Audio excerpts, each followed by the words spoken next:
Prepare to delve into a world of darkness and horror, where the malevolent legacy of Vlad the Impaler, the infamous ruler of Wallachia, serves as the chilling backdrop for tales that will send shivers down your spine. These stories draw inspiration from the blood-soaked history of Vlad III, known as Vlad the Impaler, a man whose reign of terror and sadistic cruelty have left an indelible mark on the annals of history. From the gruesome forest of corpses to the haunting echoes of his malevolent spirit, these stories explore the depths of human fear and the relentless pursuit of power, all against the backdrop of Vlad's nightmarish reign.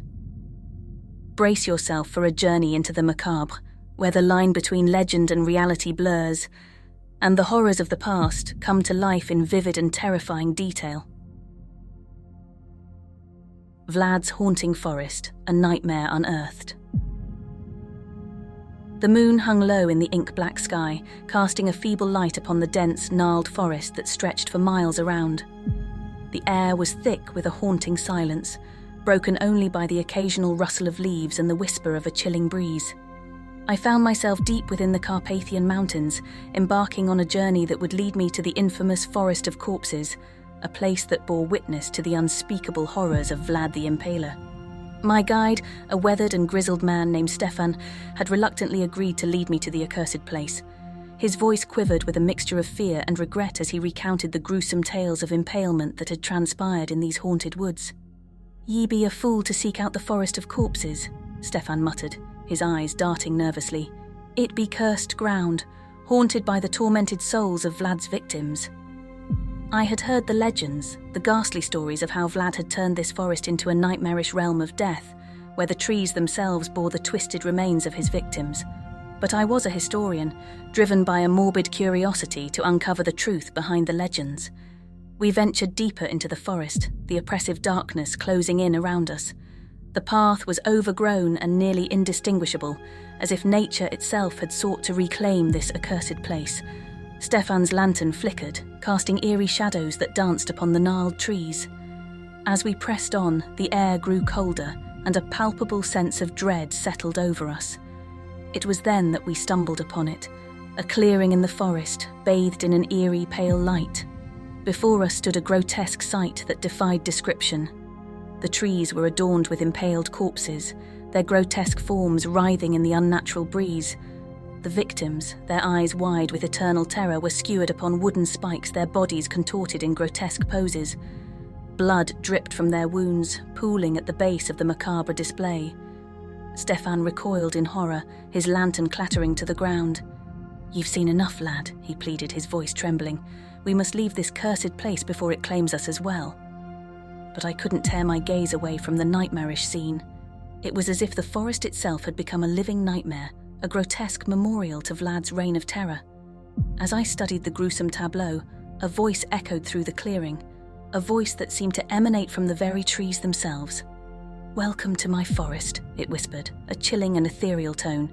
"You seek the truth, and so you shall find it." Stefan grabbed my arm, his face pale as death.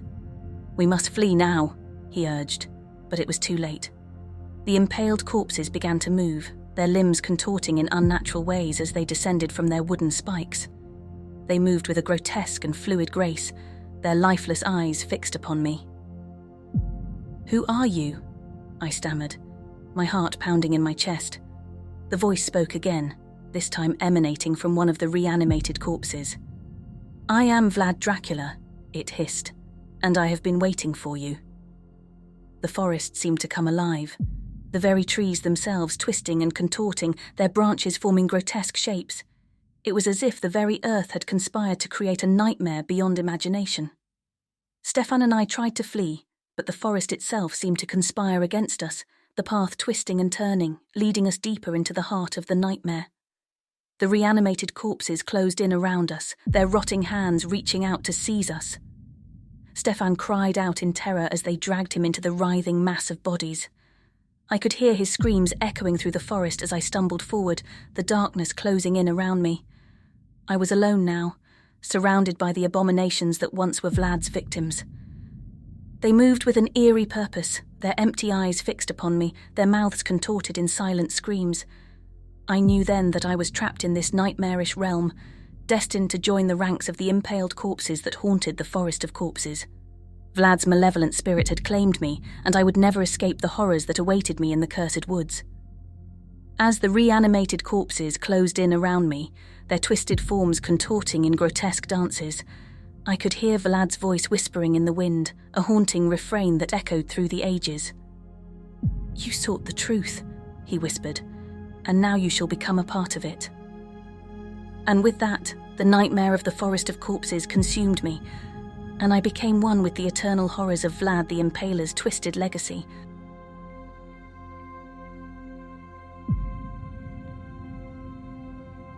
Vlad the Impaler, a nightmarish resurrection.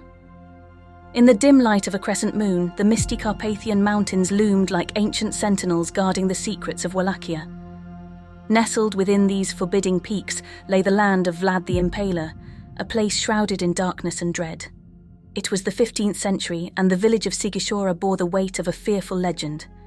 Vlad III, the ruthless ruler of Wallachia, was known far and wide as Vlad the Impaler, a name that sent shivers down the spines of those who dared to speak it. The story that unfolded here would become a nightmare etched into the annals of history. As the village slept, its cobblestone streets deserted, a lone traveller approached on horseback. The horse's hoovers echoed through the narrow lanes, a chilling harbinger of what was to come. The reader wore a hooded cloak, obscuring their face and identity, and carried a satchel that emitted an eerie, faint glow. Upon reaching the village square, the traveller dismounted and began to pace slowly, the soft whisper of footsteps reverberating in the silence. Their gaze fixated on the statue that stood at the heart of the square, a monument to Vlad the Impaler himself. It depicted a stern-faced Vlad, his eyes devoid of warmth and his hand resting ominously on the hilt of a sword. As the traveller approached the statue, the eerie glow from the satchel grew brighter, casting strange shadows on the ground. It was then that a cold, disembodied voice echoed through the night, sending a shudder through the village. "I am Vlad Dracula," the voice intoned. "I return to reclaim what is mine." Suddenly, the statue of Vlad came to life. It moved, stone scraping against stone, and descended from its pedestal with an unnerving grace. It stepped toward the traveller, its stone eyes glowing with an otherworldly light. The traveller, now revealed as a young woman named Elena, had come to Sigishora on a quest. She was a descendant of the villagers who had once suffered under Vlad the Impaler's brutal rule.